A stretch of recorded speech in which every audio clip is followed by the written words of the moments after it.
कुबेर शर्मा नाम जड़े धनी व्यवसायी थिले। तांको स्त्री अरुंधती जड़े धर्मपरायण महिला।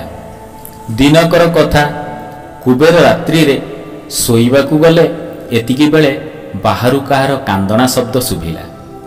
से देखिले जे रास्ता कोड़े जड़े वृद्धा कांदुछंती।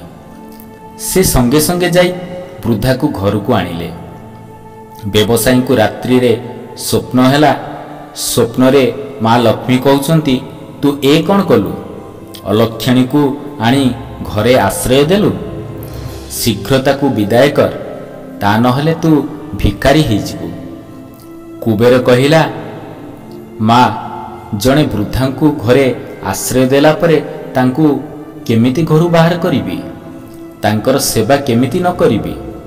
यह सुनिला परे माँ लक्ष्मी सेठारु उभेई गले। राति पाइला। व्यवसायी जनक सेजरु उठिबा क्षणी घरे धन संपत्ति नथिबारु देखिबाकू पाइले। 4 दिन भितरे से भिकारी होई गले। जिए दिने सहरर सबुठारु बड़ व्यवसायी थिले, आजि दांडर भिकारी होई गले।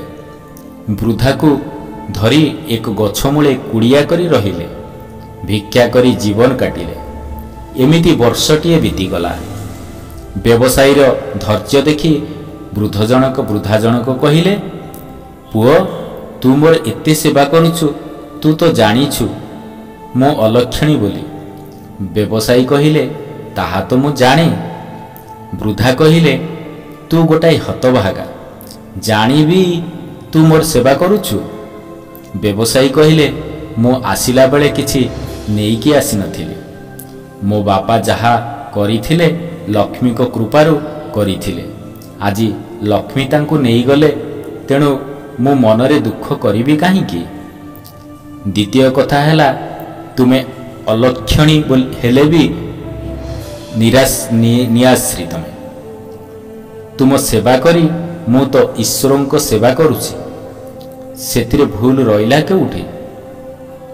तृतीय कथा हैला, तुम नाम अलक्षणी रे तो लक्ष्मी नाम रहीछि। यह सुनी वृद्धा जनक सेठारु अदृश्य होई गले। संगे संगे माँ लक्ष्मी सेठारे उपस्थित हेले।